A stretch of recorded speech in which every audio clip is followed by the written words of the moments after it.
It's June. The sun is shining. Everybody is optimistic. We've gotten through spring ball. Oh, man, that player's showing out.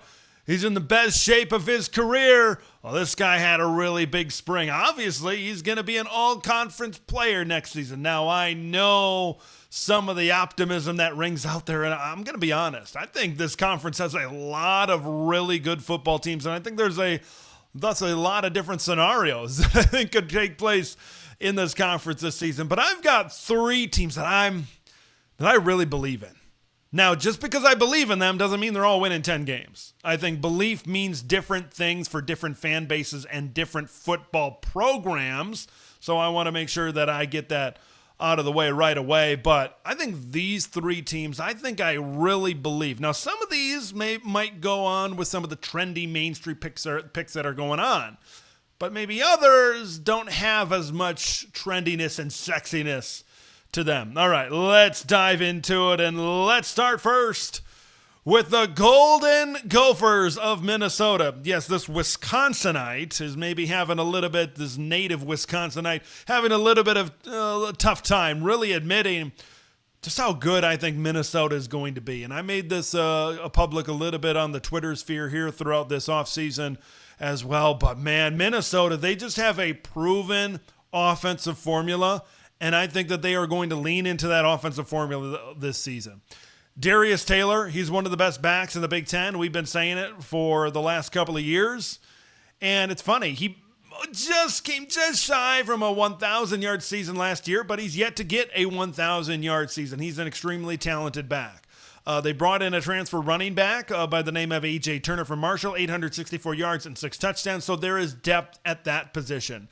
P.J. Fleck likes to get physical. He likes to be able to run the football. Now, the offensive line is interesting because it's maybe not one of the better, in theory, what it looks like right now. Maybe one of the better offensive lines that they've had in recent memory. We'll see if it can certainly come into that.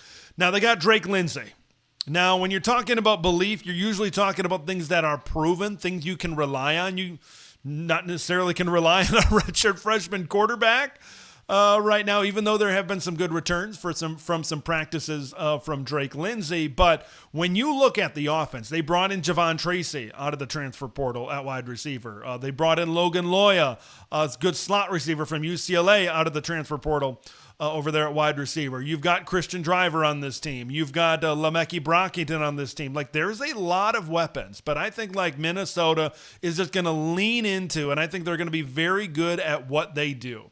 And that's running the football and setting up favorable, efficient, high percentage passing plays down the field. Like, if this team had Max Brosmer coming back for another year, I would feel really confident that they can win 9 or 10 games with this schedule, where a lot of games that are 50-50 games, we'll say, are at Huntington Bank Stadium over there in Minneapolis as well. And then they have a familiar defense. Despite getting a new coordinator, you have a guy that's been around the building for a long time. Danny Collins goes from safeties coach to defensive coordinator. And I look at defense, man, it's familiar, and I think it's going to be pretty good. Now, I know they lose Cody Lindenberg, they lose Danny Strago, they lose Justin Wally. Like, they lose some pretty good players. I'm going to admit that. But, man, this defensive line, I think, is going to be really good.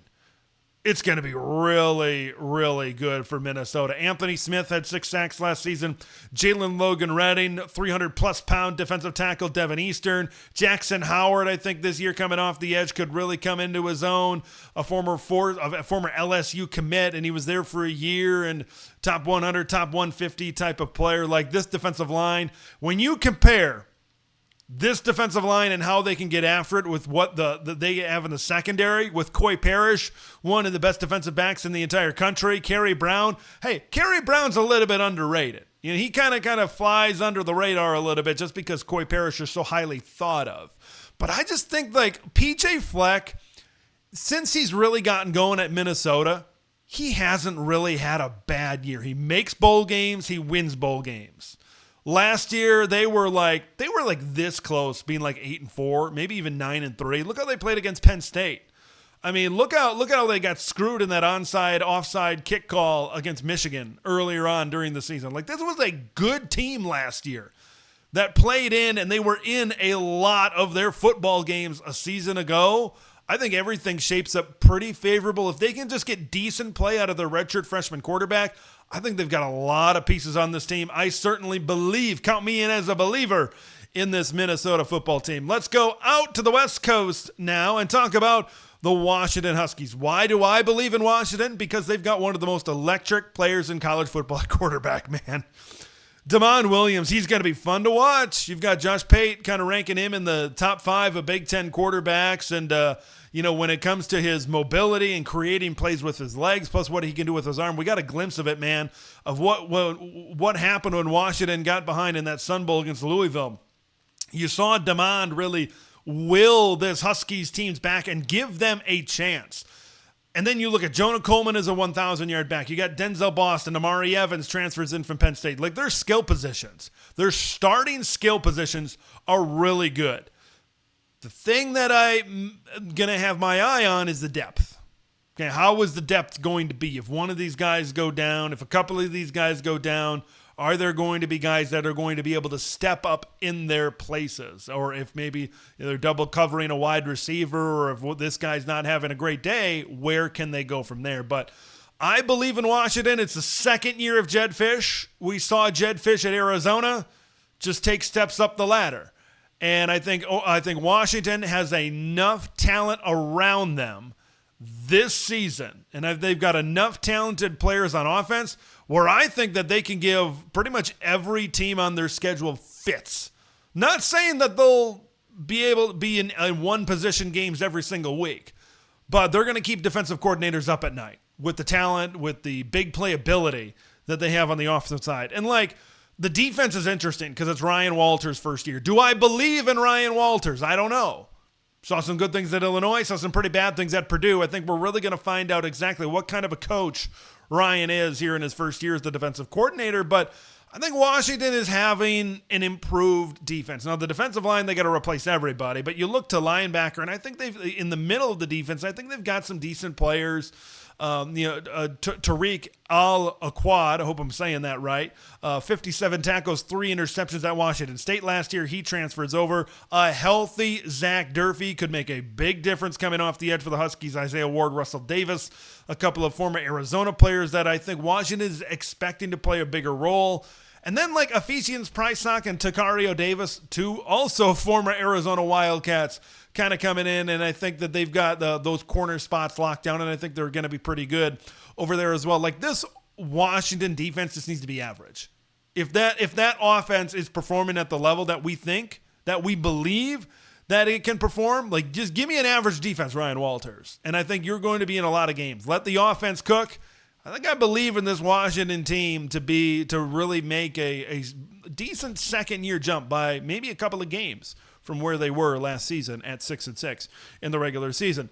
Last team that I'm going to talk about that I believe in is the Rutgers Scarlet Knights. I mean, these last couple of years, back-to-back bowl appearances for Greg Schiano. And it's just, it's death taxes. Greg Schiano puts out good football teams, disciplined football teams, teams that are hard-nosed. They bring their lunch pail to work. They play very good on special teams as well.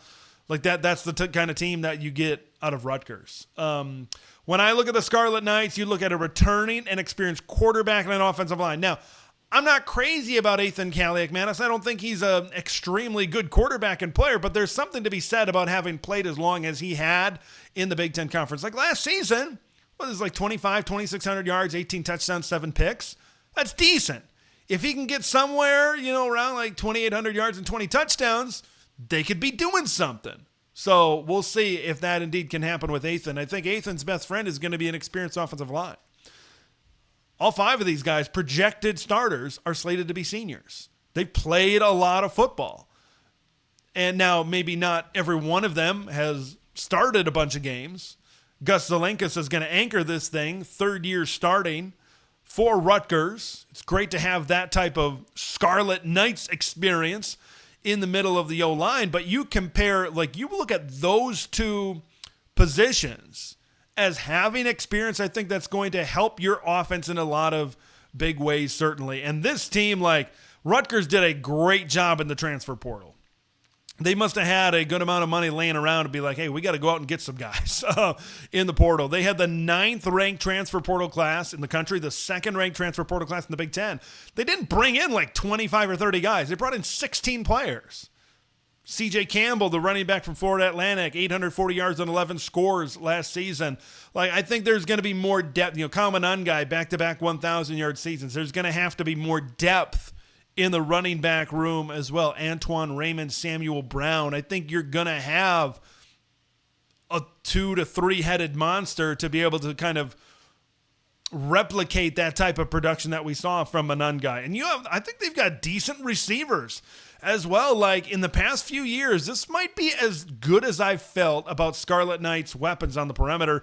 DT Sheffield is a transfer that comes in from North Texas, 816 yards and 11 scores last season. They need, like Rutgers for years has needed explosiveness and speed and skill and playmaking ability on the perimeter. They're hoping that they can get that certainly as well. But they went out, they got good players in the transfer portal. And I just believe in this team. They got a tough schedule, but if they can sweep their non-conference, I think they got Purdue and Maryland on the schedule. Find a way to pull one upset, and you're right there at 6-6, and you'd be looking at your 3rd consecutive bowl season in a row. I believe that Greg Schiano can pull that off for the Scarlet Knights this season.